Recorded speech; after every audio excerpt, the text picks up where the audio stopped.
El viernes pasado les había comentado que se había realizado una charla sobre Enrique Shaw, un empresario en plenitud, virtudes cristianas en la empresa, en la UCASAL, que es la Universidad Católica de Salta. Y vamos a escuchar a los oradores que nos estaban faltando, a Fernán de Elizalde y a Sara Yo de Crito. Señor Fernán de Elizalde, administrador de la causa de canonización, hacer uso de la palabra vía Zoom. Bueno, buenas tardes a todos ustedes, muchas gracias por la invitación y por supuesto por el privilegio de ver en Salta tanta importancia a mi querido venerable Enrique Shaw.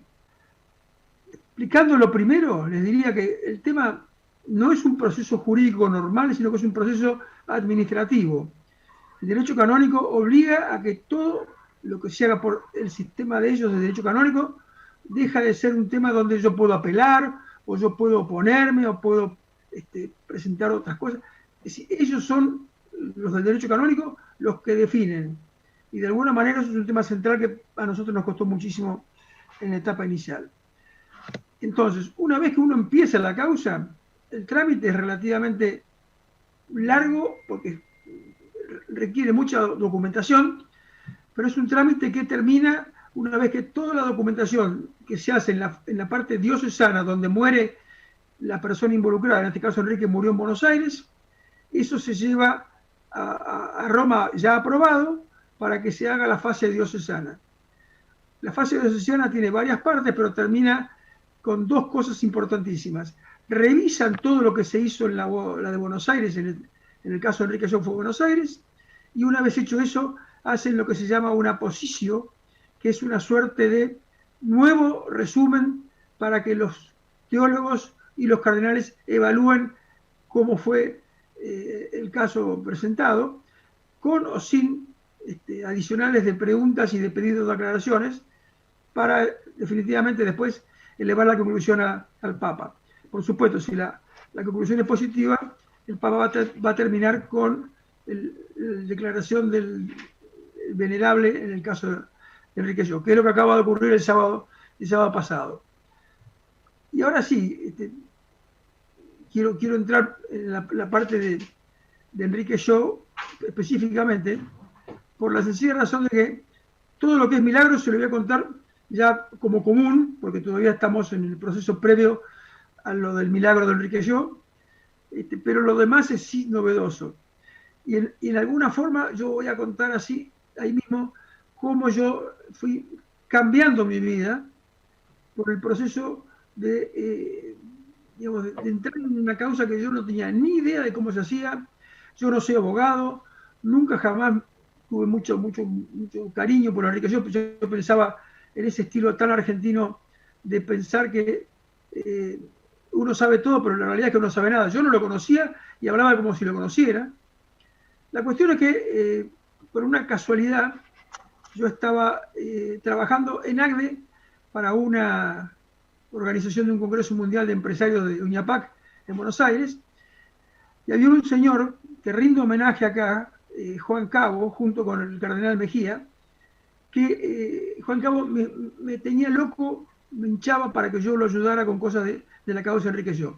Y yo la verdad que no quería, pero yo veía que trabajaba, así que, bueno, las anécdotas son miles, pero en el fondo lo que les quiero decir es que yo de a poco fui entrando por la presión que recibía de Juan Cabo a ver las cosas que él hacía, que fundamentalmente eran búsqueda de testigos, búsqueda de documentación, búsqueda de cosas que pudieran de alguna manera servir como elementos de prueba de lo que nosotros queríamos demostrar, que era justamente en el caso concreto de Enrique y todas las causas, lo que se llama fama de santidad y heroicidad de las virtudes.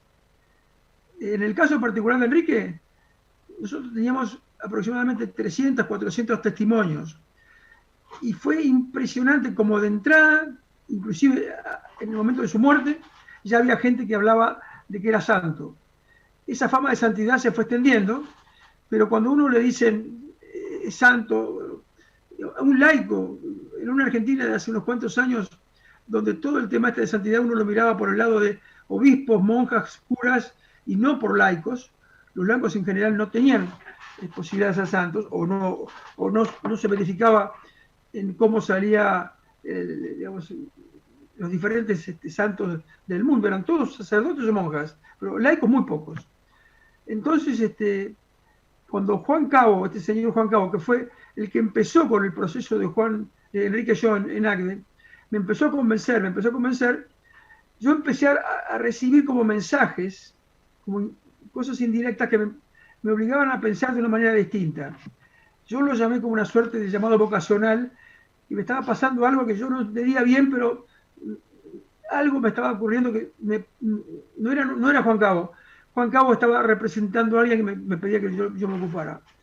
Al poco tiempo me entero que Juan Cabo estaba muriendo por una gran enfermedad, y él me pide expresamente que me haga responsable de la causa, y me dijo algo que me marcó para siempre, porque yo le creí. Me dijo: hablé con Dios y me dijo que tenés que ser vos. Esto fue un viaje que hicimos a Luján cuando estábamos organizando el almuerzo del Congreso Mundial. Hablé con Dios y me dijo que tenés que ser vos. Y yo dije: ¿o es una broma o vamos a ver cómo es esto? La cuestión es que Juan Cabo muere al poco tiempo y yo todavía no estaba convencido. Pero la gente de ACDE me forzó para que yo aceptara reemplazarlo. Les insisto, yo no era abogado, no era especialista absolutamente en causa de santidad, no tenía la menor idea de lo que era esto. Me imaginaba música celestial, luces, no tenía la menor idea. Nunca me imaginé con lo que me iba a encontrar. La cuestión es que, le pedí a la gente de ACDE que me diera 2 meses para evaluar técnicamente cómo era, en mi visión, un empresario que podía ser santo. Porque a lo que dijo Monseñor, yo le agrego que Enrique siempre era muy generoso, aplicaba la unidad social, tenía un trato con su gente muy lindo, pero sobre la base de que la empresa era rentable, que para mí es central. Una empresa rentable tiene posibilidades, una empresa no rentable no tiene posibilidades, por más bueno que uno sea. Se acaba la posibilidad de repartir cuando uno no tiene que repartir. Yo estuve 2 meses y en ese momento estaba junto con un padre Poli, que ahora es el cardenal Poli, que estaba a cargo de la comisión histórica de la causa, recorriendo algunos lugares de empresas. Fuimos a ver abogados, fuimos a ver auditores, sobre todo yo, esa parte me encargaba más yo, y en todos lados yo, la verdad, encontré algo tan sorpresivo que yo sentí como que había hecho una barbaridad de no dedicarme a esto mucho antes. Y poco a poco fui entrando, y bueno, empecé. Cuando empecé me di cuenta que tenía que aprender todo, con lo cual me puse a leer muchísimo. Leí de todo, lo técnico, sobre Enrique Shaw. Piensen ustedes que la biblioteca que teníamos de documentos eran aproximadamente 70.000 papeles, copias de cosas, entre escritos, entre declaraciones, testimonios, diferentes documentos de su vida, su pasado por la Marina, en fin, diferentes cosas, 70.000 páginas. Yo hoy la tengo en mi casa, en un cuarto, y por suerte nadie protesta, ahí tengo todo. Y está todo marcado y todo resaltado, y lo he leído varias veces.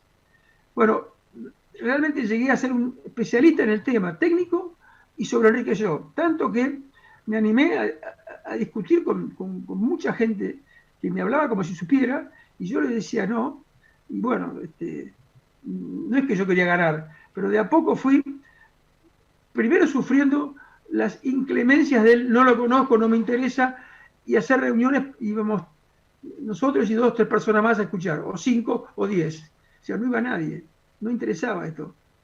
Y después fue aumentando de a poco, y cuando se produce el cambio, el Papa Francisco en Roma, y asume el cardenal Poli, ahí la causa tuvo un vuelo bastante definitivo, porque ya estaban las cosas muy armadas, y allá por agosto del 2013 se termina todo lo que es la etapa de Diócesis de Buenos Aires, donde lo principal era la búsqueda de la fama de santidad y elementos que aportaran para el trabajo posterior en Roma respecto de la heroicidad de las virtudes. En total se mandaron a Roma de esas 70.000 páginas, entre una cosa y otra, 14.000 páginas. Teníamos tantos testimonios que no nos pareció prudente mandar tanto, porque era como generar más tiempo de demora para llegar a la misma conclusión. O sea, teníamos un montón de gente que decía cosas fantásticas de Enrique, testimonios de todo sentido, tanto empresarios como religiosos, de su forma de ser, del amor a su gente, de su formación espiritual y lo fantástico que era su vida interior tan profunda, tan llena de cosas, que realmente nos pareció mejor acotarlo un poco menos. Bueno, entonces ya en Roma se empieza con un proceso que es bastante más particular y complicado, porque en Roma no jugábamos de local, y esto no quiere decir que en Buenos Aires jugábamos de local, pero de alguna manera teníamos una cierta familiaridad. En Roma no fue así, y lo primero que tuvimos que sufrir, entre comillas, fue que nos declararon válido toda la documentación. En general, en Roma la documentación que se envía de las causas es o rechazada o mucho de lo que se manda se pide aclaraciones o ampliaciones. Ni que hablar cuando viene una causa de algún país, yo diría, donde esto no es muy desarrollado. En general puede llegar a ocurrir que devuelvan todo, para que lo rehagan y lo presenten de vuelta. Bueno, la gran sorpresa nuestra fue que no nos dijeron nada, absolutamente nada en contra. Nos dieron la validez jurídica en forma muy rápida, 2 meses nos aprobaron todo. Primera sorpresa. Una vez que esto ocurre, en Roma, en Vaticano nos piden que trabajemos con un hombre que iba a ser designado, que era un hindú concretamente, que iba a ser el llamado relator, para que él revise toda la documentación que le habíamos llevado de la Argentina y haga una suerte se llama la positio, que es una suerte de una visión desde el punto de vista de él, colaborado por nuestra gente también, por supuesto, pero él tenía que mandar en el tema donde explaya todas las cosas que veía en el caso Enrique Yo. Y sorprendentemente, el día sábado ya sabíamos, pero nos enteramos formalmente de que el Papa había firmado el decreto venerable. Y esto es un fantástico logro en 2 aspectos. Por un lado, muy rápido, el proceso completo. Desde el momento que empezamos, allá por el año 2000 más o menos, hasta ahora han pasado 20, 21 años. Eso es rápido. Pero aparte, por el hecho de que en todos lados hemos tenido, yo les diría, no les digo aclamaciones, pero nunca encontraron nada que nos digan, señores, esto no va, olvídense. Todo el mundo siempre, formal o informalmente, nos decía cosas elogiosas de Enrique Yo. En el caso final de los cardenales, también 9-0 fue el resultado. Los 9 cardenales que estudiaron el caso de lo que le pasaron los teólogos votaron a favor. Con lo cual, bueno, no esperábamos que 2 días, 3 días el Papa firmara, pero el Papa firmó en forma casi inmediata. Y les insisto esto porque es muy importante, sin ningún tipo de favoritismo que se pueda suponer. Señora Sara Yo de Crito, que se encuentra también conectada vía Zoom a dirigir unas palabras a los participantes. Muchos recuerdos. Y ahora muchísima gente con esto que pasó este sábado pasado me dice, pero ¿qué sentís vos? ¿Cómo estás con esto del decreto de venerables? Y bueno, lo que quiero repetir es que para mí esto ha sido una bendición no merecida para nada, para mí, para la familia, para toda la gente que estaba alrededor de mi padre, y que siento eso y que a mí me da mucha alegría que en el acto que me hablan de mi papá, en el acto me empiezan a hablar porque yo tengo una tía santa, tengo una abuela que era santa, un abuelo, o sea que hay mucha santidad en Argentina y en todas las familias hay gente muy buena. Y todos los que han llegado al cielo se puede decir que son bienaventurados, pero como dijo Fernán, los papeles son otra cosa, es un proceso que la Iglesia considera oportuno o no oportuno elegir a alguien, y bueno, no sé por qué motivo será del Espíritu Santo que lo eligieron a mi padre para hacer todo este trabajo inmenso de las 70.000 páginas y las 14.000 hojas y todo lo demás.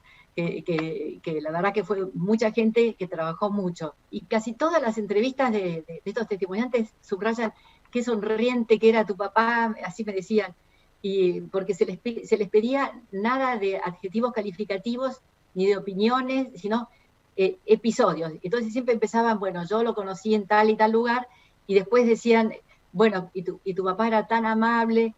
A mí me admiraba porque no decían cosas así grandiosas de que hizo algo muy importante ni muy así extravagante, sino que nos contaba cosas de la vida diaria.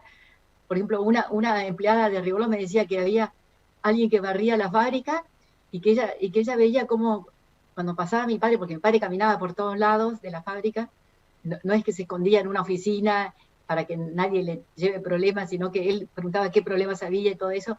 Decía que había una persona que barría, qué sé yo, y que se acercaban y lo tocaban, que la gente más de los trabajos más sencillos era como que lo querían tocar. Y yo me acuerdo así al rozarlo, al pasar, ¿no? Porque era como que contagiaba ese buen humor, ese entusiasmo y esa alegría y ese valorar el trabajo, ¿no? No verlo al trabajo como un castigo. Él hizo publicó un libro que se llama Y dominar la tierra, y lo veía como un desafío el tema del trabajo, y no como una carga, ni como una cruz, sino que lo veía como algo constructivo, ¿no? No sé. Si quieren ver el programa, lo pueden hacer a través del canal de YouTube Gedamsky, o simplemente entrar en YouTube y colocar Enrique Yo Camino a la Santidad. Ahí tienen todos los programas que están subidos, que fueron realizados el año pasado y este año, incluyendo el programa de hoy. Nos volvemos a encontrar también llegamos al final del programa. Espero que tengan un hermoso fin de semana y que nos volvamos a encontrar el próximo viernes en Radio Amadeus 91.1 en nuestro programa Enrique Yo Camino a la Santidad. Buenas noches.